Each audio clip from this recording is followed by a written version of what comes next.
Hi, this is Dr. Frank with the Church of Rational Truth. Today we're going to talk about what happens when you run out of coping mechanisms or when you don't have a good coping mechanism. I've had this conversation with a lot of patients before where we talk about, okay, in this situation, what coping mechanisms do you have? Which ones do you use? Which one would be better? And getting diverse coping mechanisms. The reason I push for this, or the reason why I want people to have more than one coping mechanism, is because each situation is different. Each situation can use different coping mechanisms, and just having one or very few coping mechanisms, even if they're really good coping mechanisms, they won't always work in all situations, or there might be periods where someone makes it impossible for you to use your coping mechanism. So, one of the examples I've given in a previous video that we've done is using religion as a coping mechanism. Well, if you're in a situation where you either cannot use religion, so like let's say there's a language barrier, you don't have access to a Bible, you just physically can't use it, or it's so unrelated to it that the Bible's not going to help you, well, you just physically can't use that coping mechanism, and then that's just taken off your list. And if you don't have other coping mechanisms, well, you're going to be in a rough spot. And what I've seen very commonly is a problem when that happens, because if you still have an issue or something that you're trying to cope with and no coping mechanism, what are you going to do?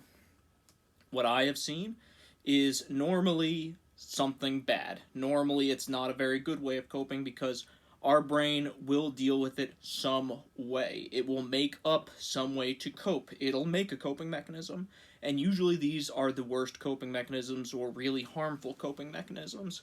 The most common ones I see: self harm, violence, going numb, going blank, dissociation, I said self harm, but most people will cut or end up doing things to remove themselves from the situation. Basically, the brain will come up with some way of coping, and it's not going to be necessarily a good one. The other trouble is if people have to do that over and over again, well, now they start relying on those really bad coping mechanisms as their baseline coping mechanism. I didn't say drugs. Drugs is a very common example of one, but not as far as the other ones. The other ones kind of come when even you run out of them. The way people usually go through coping mechanisms, and this isn't something that we consciously do, but subconsciously usually, is when someone is dealing with a problem, they go through their coping mechanisms and they go, well, I'm going to deal with this by doing this. I'm going to rationalize. I'm going to ask for help for a friend. I'm going to study. I'm going to do whichever. And then when they run out, they go to the less and less good ones. And then eventually they'll run out of that list and they'll start going to the more crazy or harmful ones, just because we have to do something. If we have something negative or some problem in our life, our brain will try to make some way of trying to fix that or some way of coping with that, and that's what happens when we kind of don't have something anymore. Why is this important to know? Because knowing this, we can help prevent it. We can help prevent suicide. We can help prevent people from murdering each other. We can help prevent people from becoming so delusional or dissociated with the world that they cannot cope in reality.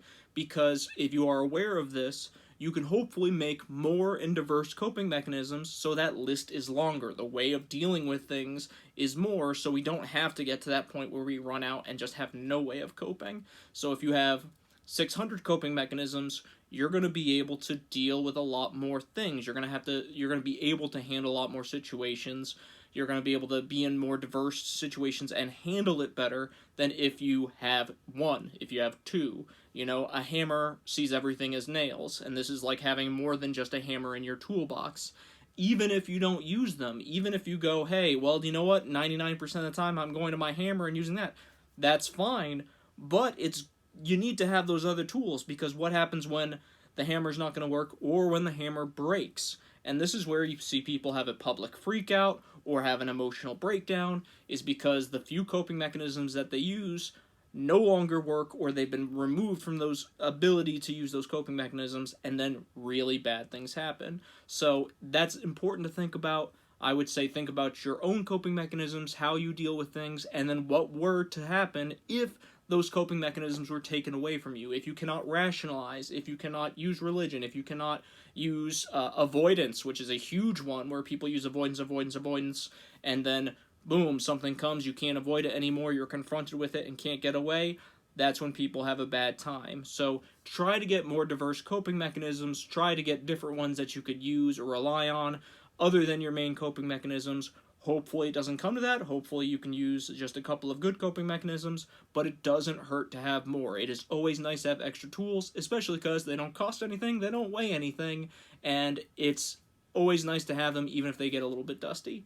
That's it for this week. We'll come back next week. The two things for the passive income are going to be, again, going towards the church and library fund, or going back to the general endowment. So we'll take voting on that this week, and then we'll see on Saturday, and we'll release on Sunday where the money will go to. So that will be it, and I will see you all next week. Bye bye.